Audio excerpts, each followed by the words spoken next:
Assalamu alaikum wa rahmatullahi wa barakatuh, everyone. My name is Mo'in Ahmed. I'm a Muslim living in New York in the United States.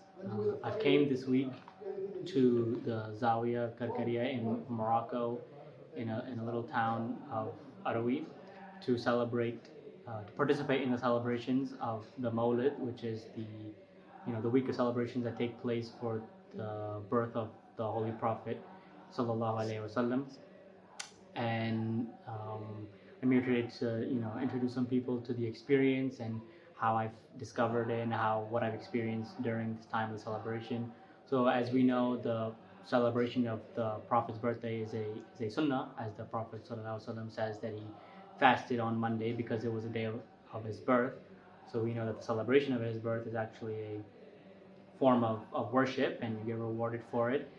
And coming from a background of Islamic education and experience, where we grew up celebrating the Prophet's birthday during in gatherings and majmas around in our local mosques and communities.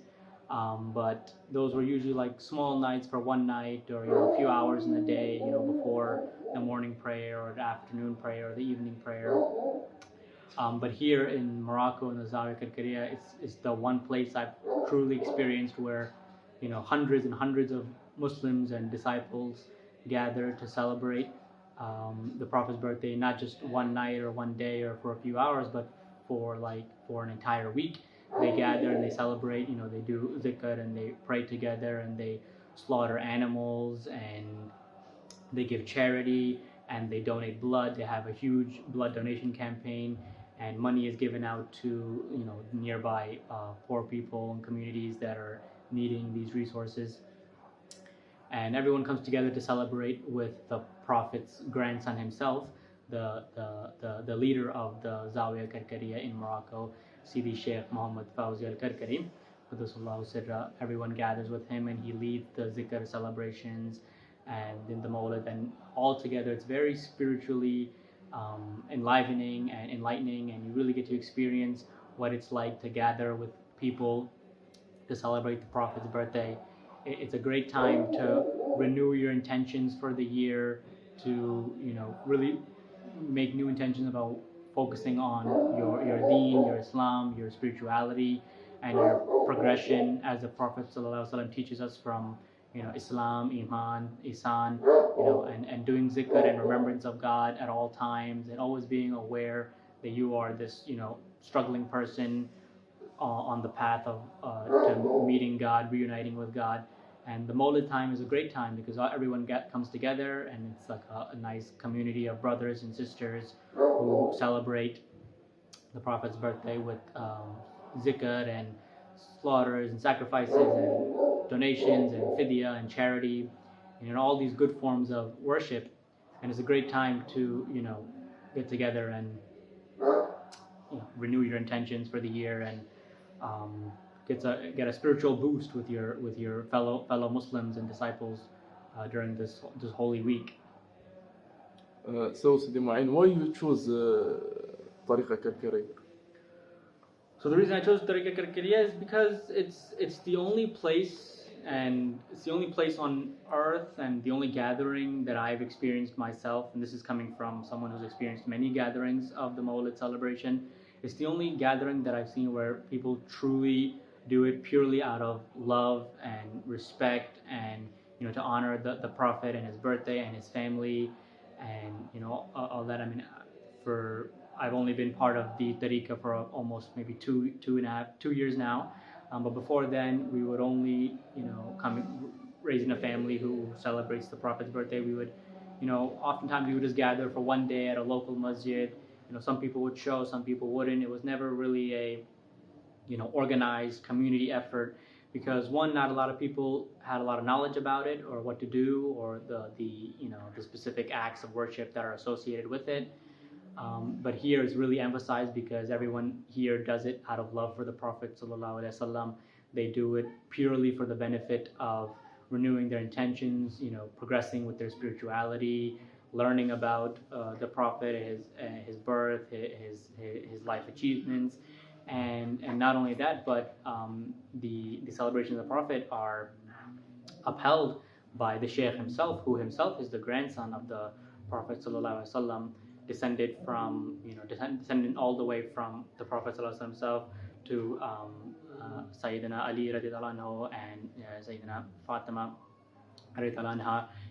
Both on both sides of his parental lineage is traces back to the Holy Family and Ahlul Bayt, and so he's the only one I've experienced so far he's the only one I experienced in the entire world who does it the way that the people would have done it during the time of the Prophet, celebration, especially when it was announced, the Prophet has been born and this person, and we read stories of prophets and past awliyaullah saying that when it was announced by God to the universe that the Prophet is being born, that everyone was rejoicing from inanimate objects to the trees, the rocks. Everyone was rejoicing for the coming of the birth of the Prophet ﷺ.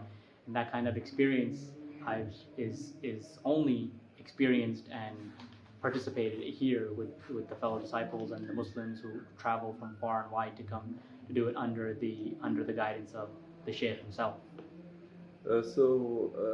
Sidi Mo'in, disciples of Tariqa Karkariya say always that they witness the divine light. Have you experienced that?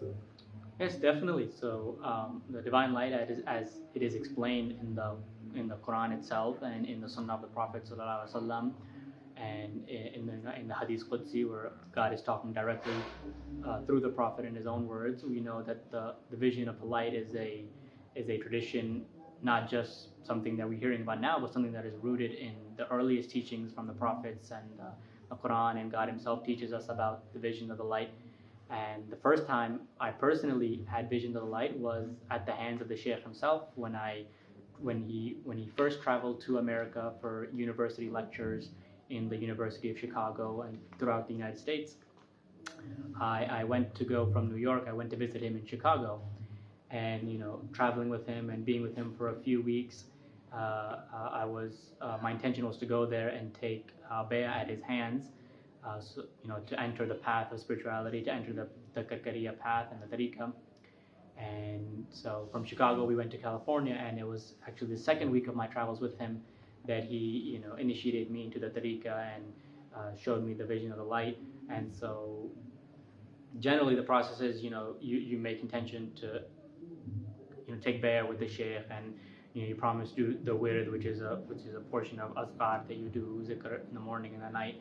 And so he takes your hands and he tells you to read istighfar and seek forgiveness, and he reads a few verses of the Quran, like the light verse from Surah Nur, and the verses of bay'ah, of companionship with the Prophet himself sallallahu alaihi wasallam. And so you're doing it with your eyes closed, and he reveals to you, and what he does is during the moment of your bay'ah, he reveals to you your portion of light, which he explains to you is the light that has been basically allotted for you, or you have accumulated during your entire life of good deeds and forms of worship and ibadat and everything that you've done in your life as a Muslim.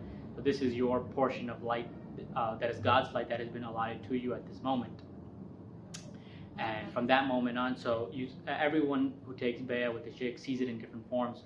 I myself saw it in the form of a red dot of light, which was later explained to me that this red dot was the light of God in the form of his name, Al-Mumit. But everyone sees it in various forms and various visions of light, or some people see it in a circle of light, or rings of light. These are all explained in the Quran and Hadith by the Prophet ﷺ. But that was my first experience of the vision of the light, and from that moment you're told that now your light will increase and decrease as you progress on the path, with the wird, which is again like a set of zikr, Quran verses and salawat and istighfar that you read morning and night. It becomes obligatory upon you to read morning and night. And as you progress on the path and follow the teachings of the Shaykh, which are all rooted from the Quran and the Hadith, then your light grows for you, and your visions grow, and you learn more about the light and the various forms which God bestows light upon you in the forms. and that's how you learn about God and knowledge about God. So yeah, that was my experience from the Tariqa Karkariya about the Mawlid celebration. I hope more people can come and join and feel what it's truly like to experience celebrating the Prophet ﷺ's birthday with the Prophet's family themselves. Assalamu alaikum wa rahmatullahi wa barakatuh. Inshallah, see you soon. Allah, Allah.